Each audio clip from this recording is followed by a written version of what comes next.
오늘 주시는 하나님 말씀 로마서 14장 16절부터 18절 말씀입니다.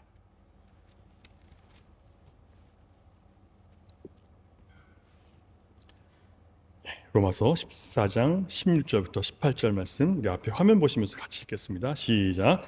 그러므로 너희의 선한 것이 비방을 받지 않게 하라. 하나님의 나라는 먹는 것과 마시는 것이 아니요 오직 성령 안에 있는 의와 평강과 희락이라.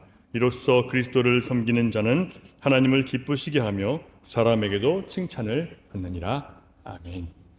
지난 성탄절의 목요일이죠. 우리는 왕으로 이 땅에 오신 예수님은 사랑의 왕으로 이 땅을 통치하신다라고 말씀을 드렸습니다. 그러니까 하나님의 나라는 십자가에서 보여주신 하나님의 무조건적인 사랑으로 우리에게 다가오셨고 또 한없는 용서와 자기 희생을 통해서 그 사랑을 우리에게 베푸심으로 하나님의 나라를 이루어 주셨습니다. 자, 오늘은 하나님의 나라가 우리 삶에서 이루어지는 두 번째 원리에 대해서, 첫 번째가 사랑의 원리라면 두 번째는 말씀의 원리로 함께 나누려고 합니다. 제목처럼 하나님의 나라는 왕으로 오신 예수 그리스도의 말씀, 곧 왕의 말씀을 통해서 이 땅에서 이루어질 수 있는데요. 그 이유는 뭐냐면 왕이 다스리는 통치 방식에 따르는 것이, 그분의 말씀에 따르는 것이 바로 하나님의 나라가 이루어지게 하는 방법이기 때문에 그래요. 그러니까 교회가 하나님의 나라가 되려면 누구의 뜻이 이루어져야 될까요? 우리 각자의 뜻이 아니라 우리 교회를 향한, 여러분을 향한 하나님의 뜻이 이루어져야만 하나님의 나라가 이루어지는 거예요. 대부분의 성도들이 왜 교회에서 자꾸 실족하고 넘어지냐면 내 뜻을 이루기 위해서 교회를 나온단 말이에요. 아니라고요. 여러분을 통해서 하나님의 나라를 땅에 세우고 부족하지만 하나님의 영광과 하나님의 아름다우심과 그 성품과 그 인자하심과 사랑을 여러분을 통해서 세상 가운데 나타내시기 위해서 우리 부름받은 거예요. 근데 우리는 자꾸 거꾸로 생각하죠. 더 받을 사랑, 더 받을 복, 이것만 생각하고 있는 거예요. 그러니까 말씀의 다스림을 받는 게 아니라 내 욕망의 다스림을 받고 있으면서도 자기는 말씀으로 산다고 착각하고 살아가는 거죠. 교회에 나와 있다고 여러분 말씀으로 사는 게 아니에요. 자, 말씀을 바르게 이해하고 해석하고 받아들여서 순종하게 하시는 분은요, 성령님이시지 우리 각자가 하는 게 아니에요. 그래서 오직 왕의 통치는 말씀으로 이루어지는데 그 말씀이 나의 순종과 나의 결단과 나의 의지로 이루어지는 게 아니라 성령을 통해서 이루어진다는 것을 반드시 알아야 됩니다. 확인할게요. 고린도전서 2장 4절 5절 말씀 같이 있습니다. 시작. 내 말과 내 전도함이 설득력 있는 지혜의 말로 하지 아니하고 다만 성령의 나타나심과 능력으로 하여 너희 믿음이 사람의 지혜에 있지 아니하고 다만 하나님의 능력에 있게 하려 하였노라. 아무리 사도 바울이 대단한 웅변가였다 할지라도 그는 헬라 교육을 받으면서 웅변수를 배운 사람이에요. 말 잘하는 사람이고 이성적으로 또 철학적으로 복음을 설명하는데 아주 능한 기술이 있었던 사람이에요. 그런데요, 그렇게 복음을 전한 결과가 어떻게 됐습니까? 오히려 부끄러움을 당해요.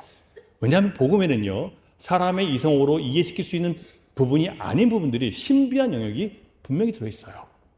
그렇지 않아요? 죽은 자가 살아나고 하나님의 아들이 육신의 몸을 입고 땅에 오시고 동정녀의 몸을 탄생하시고, 이거는 아무리 이성적으로 설득시켜도 이해될 수 없는 부분인데 말이에요. 그러니까 거절당하고 조롱당하고 비웃음당한단 말이죠. 그래서 그가 깨달은 게 뭐냐면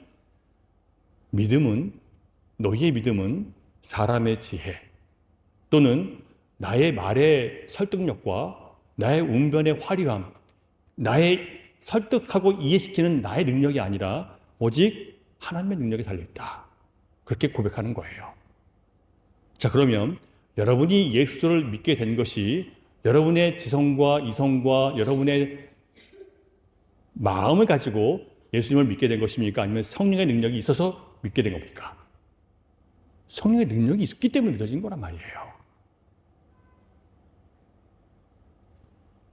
우리가 진리의 말씀을 읽고 들어도 그것을 깨닫게 하시는 성령의 역사가 없이는 사람은 결코 스스로 하나님께서 주신 말씀의 의미를 올바르게 깨달을 수 있는 능력이 없어요. 이것을 인정하는 사람에게, 그래서 하나님께 도움을 구하는 사람들에게 하나님의 성령의 역사가 일어나기 시작하는 거예요.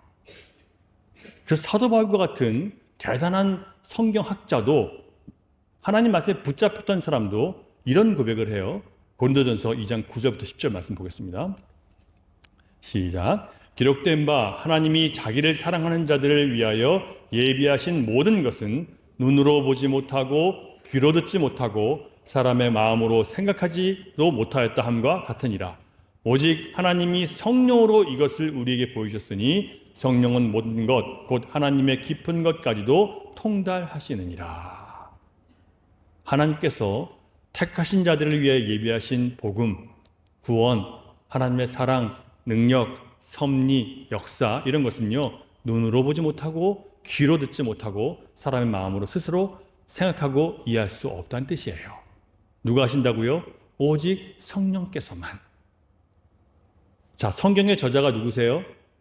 마테마가 누가 모세예요? 아니요.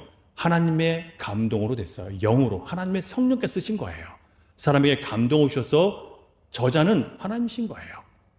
자, 그러면 성령께서 성경의 말씀을 깨닫게 해주지 않고는 우리 스스로 깨달을 수 있는 힘이 있다 없다? 없는 거예요. 온전한 깨달음을 가질 수 없는 거예요. 인간의 이성과 지성은 성경의 내용을 이해하게 할 수 있을지 몰라도 성경의 그 진리와 비밀을 깨달을 수 있는 능력은 우리 이성으로는 없어요. 무엇보다 사람들을 변화시키고 거룩하게 하시는 능력은요, 오직 성령의 역사이지 우리의 결단과 결심으로 되는 것이 아니에요. 인간의 타고난 본성은요, 신앙의 영역을 자꾸 이성의 영역으로 끄집어내려서 내가 이해할 수 있는 것만 이해하려고 하고 그 이상의 것을 알고 있는 사람은 자꾸 무시하고 비판하고 조롱해요. 이성의 영역을 넘어서는 믿음의 영역이 있는데 믿음의 영역으로 가지 못하고 자꾸 보이는 것으로 자꾸 해석하려고 하는 거죠. 그러니까 성령의 역사를 자꾸 사람이 이해할 수 있는 선으로 자꾸 축소시키는 거예요. 그리고 하나님의 성령이 하셔야 할 일을 자꾸 내가 하려고 합니다. 하나님 말씀을 연구하고 배우고 가르치는 사람이라 할지라도 성령의 능력이 없이는요, 아무것도 온전히 깨달을 수 없고 또 아무것도 할 수 없는 자임을 하나님 앞에서 인정하는 것이 너무나 중요해요. 인간이 만일 성령의 역사를 대신하려고 하면요, 그때부터는 어떤 일이 벌어지냐면 남을 비방하고 비판하고 정죄하고 미워하고 또 그를 향해서 자기를 우월하게 생각하는 온전히 바리새인과 서기관들과 같은 교만한 모습을 나타나게 됩니다. 그렇다면 성령께서 우리 안에 어떻게 말씀으로 하나님의 나라를 이루어 가시는지 우리 로마서 14장 나오는 이방인과 유대인 성도들 사이에 일어났었던 갈등의 문제를 통해서 한번 해석해 보려고 합니다. 로마서 14장 전체 내용을 좀 설명해 드릴 텐데요. 그 당시에 로마에 있는 기독교 교회인데 그 안에는 누가 있냐면 이방인 성도들이 있었고 유대인 성도들이 있었어요. 이 두 사이에는 종교적인, 문화적인 차이가 있었겠죠. 그들이 다투는 첫 번째 문제는요, 문화적인 차이로 인한 갈등이었어요. 로마에 있는 교회는 율법을 중시하는 유대인 신자와 또 자유롭게 복음을 통해서 믿음으로 자유를 얻은 이방인 신자가 섞여 있단 말이에요. 마찰이 생기는데 어떤 마찰이었냐면 음식을 먹는 문제인데 특별히 고기 먹는 것 때문에 문제가 있었어요. 그리고 날과 달과 절기를 지키냐 마냐의 싸움이 있었어요. 유대인들은 고기를 안 먹어야 된다고 얘기했어요. 왜 그러냐면 시장에 내다 파는 대부분의 고기는요, 당시에 이방 우상에게 절하고 바치셨던 제물들이에요. 그러니까 시장에 파는 고기를 먹으면 내가 우상에게 드렸던 제물을 먹기 때문에 이건 하나님 앞에 떳떳하지 못하고 부정한 것이기 때문에 안 먹으려고 하는 거죠. 반대로 이방인 성도들은요, 내가 시장 가서 고기 샀지 제물 바쳐진 걸 샀냐라고 하면서 나는 우상을 믿지도 않고 우상의 존재는 아무것도 아니기 때문에 나는 시장에서 파는 것은 아무 양심의 거리낌 없이 먹겠다는 거예요. 그리고 날과 달과 절기가 있는데 날은 안식일이죠. 유대인들은 토요일 안식일을 지켜야 된다고 얘기하고 이방의 성도들은요 주일 안식일을 지키려고 해요. 유대인들은 토요일이 성경이 기록된 안식이라고 주장하고 또 이방의 신자들은 예수님이 부활하신 그날이 우리에게 진짜 안식이다라고 하고 그 주일을 지키는 거예요. 그러면서 서로 갈등이 일어나는 거죠. 그리고 달이라는 것은 한 달에 한 번씩 하나님께 드리는 제물을 바치는 겁니다. 그리고 절기는 유월절, 오순절, 또 초막절 같은 그런 절기를 지킴으로 우리가 하나님의 백성답게 살아간다고 생각하는 거예요. 근데 그런 것들 다 안지가 된다고 얘기하는 거죠. 이방인들은. 이방인 기독교인들이. 그래서 서로 다툼이 생겼고 분열이 생겼고 미움이 생기고 편가르고 비방합니다. 자, 음식을 가려 먹는 자들은 자유롭게 먹는 사람들을 부도덕하다고 여기고 자유로운 사람들은 마음대로 먹는 사람들은 그렇게 따지고 먹지 않는 사람들 향해서 너희들은 율법주의자라고 그렇게 업신여깁니다. 예전에 제가 저쪽에 개척교회 했을 때 어떤 성도님 한 분이 제가 신발을 신고 이 강단에 올라가는 거 보고 굉장히 놀라시더라고요. 어떻게 목사가 신발을 신고 강단에 올라가냐. 맨발로 올라가야지. 하나님 앞에 서면 맨발이어야 되는데 왜 신발을 신고 올라가냐. 모르시는 분도 계시겠지만 한국교회 예전에 다 맨발로 강단 올라갔어요. 하나님을 경외하는 모습으로 그렇게 했습니다. 그런데 어느 순간부터 그런 형식이 하나님 앞에 경건이 아니라 정말 내가 하나님을 경외하는 마음으로 섰냐 아니냐가 중요하자 이렇게 얘기를 하는 거죠. 그래서 여러분 어떻게 생각하세요? 신발을 내가 안 신고 올라가는 것도 내 양심에 따라서 나는 하나님 앞에 더 경건하게 하기 위해서 내 자신을 조심하기 위해서 신발을 벗고 올라가겠다. 모세가 하나님 앞에 신발을 벗은 것처럼 하나님의 임재 앞에 나가는데 어떻게 신발 신고 올라가냐. 벗고 올라가도 그것은 그 사람의 양심에 따라서 옳은 거예요.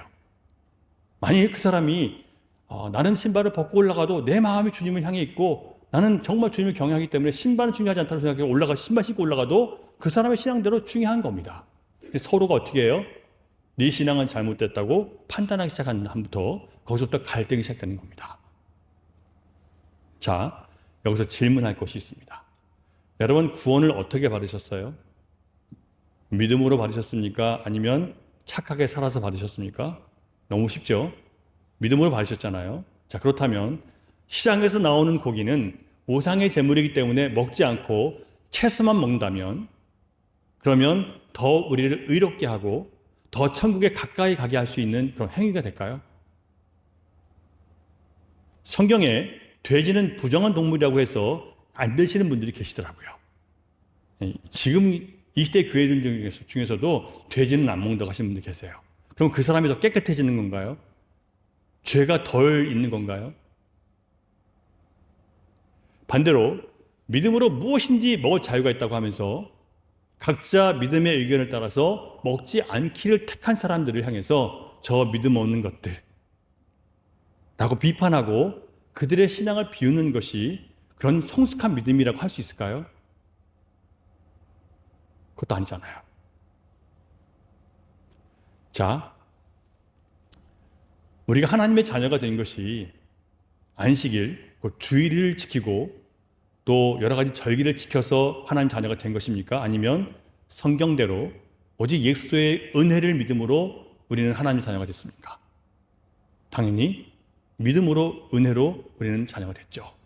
자, 그러면 우리가 주일 예배를 거룩하게 지키는 것은 우리가 하나님의 자녀이기 때문에 하나님께서 정하신 예배 시간을 내가 따로 세워서 그 약속 시간을 하나님께 지키는 것이 여러분 그것이 율법주의입니까? 아니면 하나님 앞에서 살아가는 겁니까? 하나님 앞에서 살아가는 거예요. 그런데 그렇게 주일을 지키는 사람을 조롱하는 사람도 있어요. 꼭 주일이어야 돼? 아니야. 아무 때나 예배 드려도 돼. 한번 생각해 보세요. 자, 믿음이 약한 사람은 그렇게 자유로운 신앙이 불안할 수 있어요. 너무 자유롭게 신앙생활하는 사람 보면 저래서 되겠어?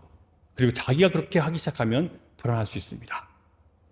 그래서 어떻게 생각하냐면 우리의 구원을 지키고 공동체를 지키기 위해서 옆에 있는 사람들을 내가 좀 잘 감시하고 잘못된 것을 좀 추적하고 드러내서 판단하고 정죄함으로 우리 자신의 구원을 지키고 이 땅에 있는 하나님의 나라를, 교회를 지킬 수 있다고 생각하는 거예요. 맞습니까, 여러분? 우리가 교회를 지킬 수 있어요? 하나님의 나라는 하나님의 나라를 지키는 사람들의 것입니까? 아니면 그런 능력이 자기에게 없다는 것을 아는 사람들의 것일까요? 다시요. 하나님의 나라는 하나님의 나라를 지키기 위해서 내 한 몸 바쳐서 잘못된 사람들을 솎아내고 드러내고 혼내주고 비판하는 그런 사람들이 하나님 나라를 세울까요? 아니면 그런 능력이 나에게 없다는 것을 깨닫고 하나님 의지하는 사람들이 하나님 나라를 세우는 걸까요? 너무 쉽지 않아요, 여러분? 자, 예수님은 천국이 누구의 것이라고 하셨습니까? 마태복음 5장을 보면 예수님은 심령이 가난한 자는 복이 있나니 천국이 그들의 것임이라고 하셨습니다. 심령이 가난하다는 것은 마음이 가난하다는 뜻인데 이게 표현이 참 고상하죠. 원래 표현은 뭐냐면 심령이 거지의 심령이라는 뜻이에요. 오늘 한 끼 구걸에서 얻어먹지 못하면 난 죽는 사람이에요. 그렇게 갈급한 마음으로 주님, 나에게는 구원받을 어떤 조건도 능력도 자격도 실력도 선도 없기 때문에 오직 하나님이 주시는 은혜, 십자가의 은혜, 복음의 은혜 아니고는 나는 자격이 없어요 라고 고백하는 사람들이 하나님 나라를 차지한다는 의미예요. 내가 가진 돈으로도 건강으로도 세상의 명성과 사람들의 칭찬이나 존경받는 것으로도 천국 갈 수 없는 절망적인 자신을 발견한 사람이 바로 마음이 가난한 사람이에요. 그래서 하나님의 구원을 오늘 구걸하지 못하면 굶어 죽을 것 같아서 간절함으로 하나님의 도움을 구하는 가난한 심령이 바로 천국을 얻는다 하셨습니다. 내가 이렇게 죄인인데 하나님의 심판 아래에 있는데 여기서 날 건질 수 있는 방법이 나에게는 없는데 내 주변에 그 누구도 해줄 수 없는데 예수님만 하실 수 있다는데 주님 나에게 그 은혜를 주세요. 그 은혜를 좀 깨닫게 해주세요. 그 사랑을 좀 알게 해주세요. 좀 간절하게 주님을 찾는 가난한 마음. 그 사람은 이미 하나님 나라가 이루어진 사람이라고 말씀하셨어요. 그렇기 때문에 우리가 무엇을 먹고 마시고 얼마나 깨끗하게 살았느냐 아니냐, 착한 일을 많이 했느냐 아니냐는 전혀 구원의 조건이 될 수 없다는 뜻입니다. 그래서 예수님께서 복음을 전하실 때 회개하라, 천국이 가까이 왔다 라고 선포하십니다. 하나님의 통치를 회복할 왕 예수 그리스도의 나라가 이제 가까이 왔으니 이제 너희는 너희의 주인된 자리에서 내려와서 너희의 삶의 왕된 자리에서 내려와서 너희의 가정과 일터와 교회와 모든 관계 속에서 네가 주인된 자리에서 내려와서 내가 너의 주인이 되게 하도록 하라고 하시는 거예요.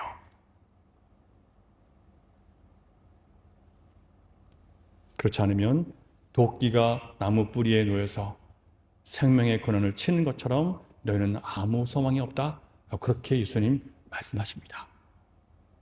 자, 그렇다면 하나님의 자녀로서 어떻게 우리는 영원한 하나님의 나라를 우리 교회 안에, 가정 안에, 우리 일터 안에서, 우리 관계 속에서 이룰 수 있을까? 좀 더 현실적으로 표현하면 어떻게 하면 우리 가정과 교회와 일터가 하나님의 나라처럼 미움과 갈등과 분열이 없고 서로 좀 오해하고 좀 이렇게 미워하고 서로 또 편먹고 버림받고 이런 거 없이 정말 기쁨으로 함께 하나가 될 수 있을까? 좀 실수해도 괜찮아라고 품어줄 수 있는 어떤 그런 사람들이 될 수는 없을까? 그 답이 17절의 말씀에 나오는 거예요. 같이 있습니다. 17절 시작. 하나님의 나라는 먹는 것과 마시는 것이 아니요 오직 성령 안에 있는 의와 평강과 희락이라. 하나님의 나라는요 의와 평강과 희락인데 누구 안에서요? 오직 성령 안에 있어요. 여러분들이 만들어낸 내가 이렇게 살았으니 나는 괜찮아, 나는 의로라는 것이 아니에요. 성령께서 의롭게 하신 거예요. 칭의를 얘기합니다. 하나님 앞에 섰는데요, 나의 의가 없어요. 세상에서는 의롭게 살았다고 자신하는데 하나님 앞에 섰더니 죄가 너무 많아요. 말씀 앞에 섰더니 온통 죄, 거역한 것밖에 없어요. 그래서 성령께서 나를, 죄인인 것을 인정하는 나를 의롭다 여겨주시는 예수 그리스도의 보혈의 공로를 믿고 내가 의롭게 되는 거예요. 성령 안에서 의롭게 된 것은 이것을 얘기합니다. 두 번째, 성령 안에서 평강인 거예요. 전쟁이 없는 상태, 하나님과 나 사이의 완전한 평화, 절대 다툼과 싸움이 없어요. 다시는 원수될 일이 없어요. 왜 그렇게 됐습니까? 예수님이 십자가의 죽으심으로 영원한 평화를 이루셨잖아요. 그래서 하나님과 나 사이의 완전한 평화를 이루어졌기 때문에 비록 삶에서 어려움이 오고 고통이 와도 하나님께서 나에게 진노하셔서 나를 심판하기 위해서 하시는 것이 아니라 나를 좀 더 성숙하게 하고 좀 더 깊게 만드시기 위한 하나님의 사랑의 징계이구나라는 걸 내가 깨닫게 되는 거예요. 이게 평화로운 사람 가운데 있는 은혜란 말이에요. 이게 성경적인 해석이에요. 사람들은 뭘로 평화를 누리려고 해요? 좀 더 돈이 많아지면 내가 좀 더 마음의 여유가 생기겠지. 그럼 삶이 좀 더 평안하겠지. 나를 힘들게 하는 사람들이 빨리 세상을 떠나주면 좀 더 좋은 평안이 오겠지. 우리는 자꾸 이런 조건을 가지고 평화를 찾으려고 하기 때문에 우리는 평화를 알지 못하는 거예요. 하늘에서부터 내려오는 평강이라고요. 예수님께서 주신 평강이라고, 하나님과 우리 사이에 완전한 평화. 이것은 감정적으로 또 내가 가진 것이 있어서 그렇게 안정적인 상태를 얘기하는 게 아니에요. 하나님과 사이의 완전한 화목으로 인해서 나의 삶이 늘 안정적으로 평안 가운데 끌려가는 것을 말합니다. 그래서 이것을 성령 안에서의 평강이라고 얘기하는 거예요. 여러분, 이런 평강 아십니까? 셋째, 희락이에요. 성령 안에서. 단순히 감각적인 기쁨이 아니라 내가, 자격 없는 내가 이런 구원과 사랑을 받았기 때문에, 나에게는 영원한 소망이기 때문에 기쁨을 회복하는 거예요. 이 기쁨은 내 안에서 샘솟듯 올라오는 거예요. 바깥에 있는 조건 때문에 있는 게 아니라고요. 비록 인생이 힘들고 막막하지만 그러나 나는 구원받은 하나님의 자녀이고, 이런 모든 상황들을 통해서 하나님은 나를 가르치시고 나를 낮추시고 깨트리셔서 더 온전한 하나님의 사람 만드시는 분이라는 것을 내가 알기 때문에 그 안에서 기뻐할 수 있는 거예요. 자, 그렇다면 오직 성령께서 하나님 말씀을 통해서 우리 각자의 양심을 움직이셔서 감동을 주셔서 우리를 의와 평강과 희락으로 이끄실 수 있는 유일한 분이심을 여러분 믿으십니까? 지금 성경대로요. 성경대로. 오직 성령께서 의와 평강과, 성령 안에서라고 했잖아요. 의와 평강과 희락은 성령 안에서만 있다고 했잖아요. 그러면 오직 성령께서만 우리 안에 참된 의와 평강과 평화와 그리고 희락, 기쁨을 주시는 분이라는 것을 여러분 믿으시냔 말이에요. 여러분이 할 수 있어요, 없어요? 못한다고 좀 말씀드렸잖아요. 목사는 할 수 있어요? 저도 못해요. 목사가 할 수 있는 것은, 그래서 이 말씀을 여러분께 소개하고 가르치는 것밖에 없어요. 그 말씀으로 우리 성령에 감동을 주셔서 성취하게 하시는 분은 오직 성령님이신 거예요. 제가 할 수 있는 것은 기도밖에 없죠. 만약 여러분이 이 말씀을 듣는 중에 말씀 앞에서 마음이 겸손히 깨져서 아무리 내가 노력하고 내가 아무리 평화의 사람이 되려고 해도 이 다툼과 분열을 내가 그치게 할 수 없다는 것을 깨달았다면, 그리고 내가 아무리 선한 의도를 갖고 있어도 그 선한 의도를 이룰 수 있는 능력이 나에게 없다는 것을 여러분 깨달으셨다면, 사람들이 늘 그렇게 얘기해요. 나는 의도가 선한 의도였다고. 선한 의도가 절대 선한 것을 만들어낼 수 없어요, 여러분.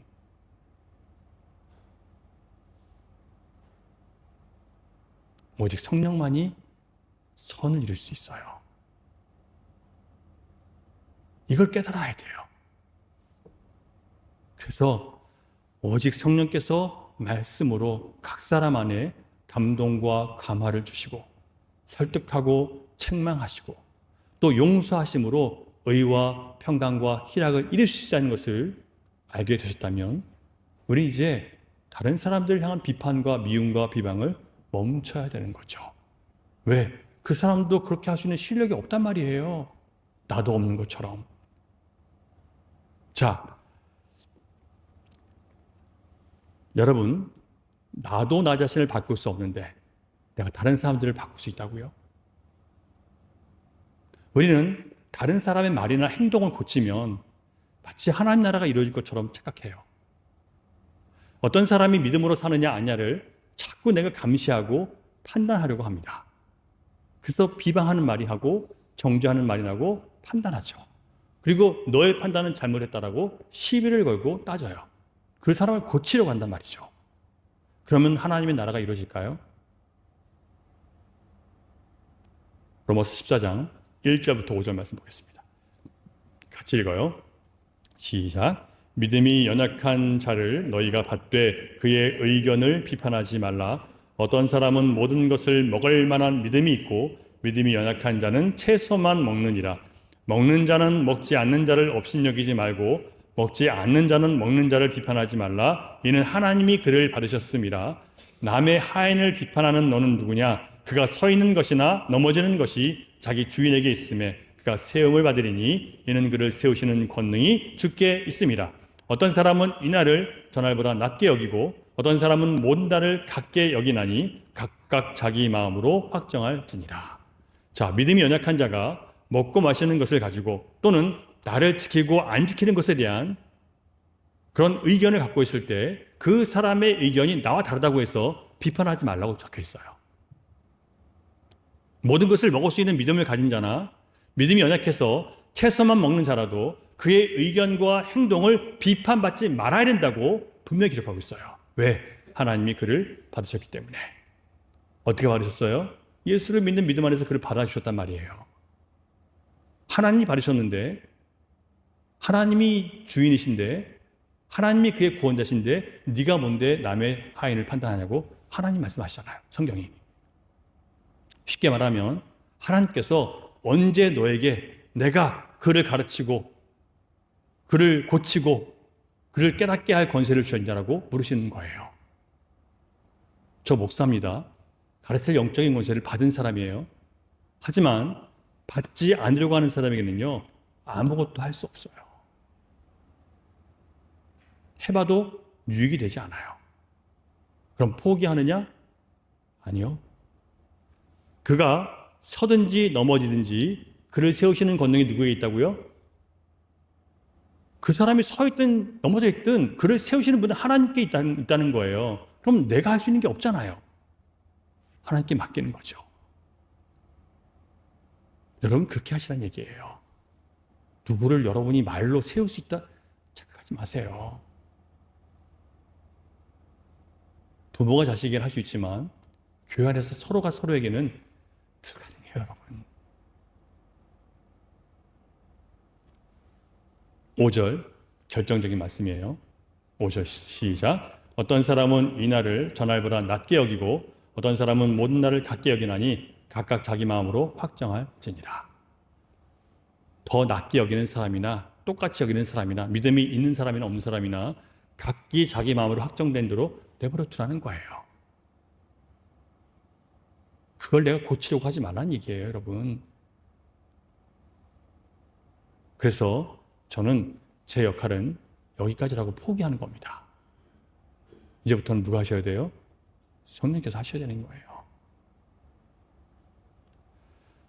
하나님의 나라는 우리가 누군가를 판단하고 그의 잘못을 추궁하고 그를 바로잡겠다고 때리고 패서 되어지는 게 아니라 오직 말씀과 성령께서 하신 일이에요.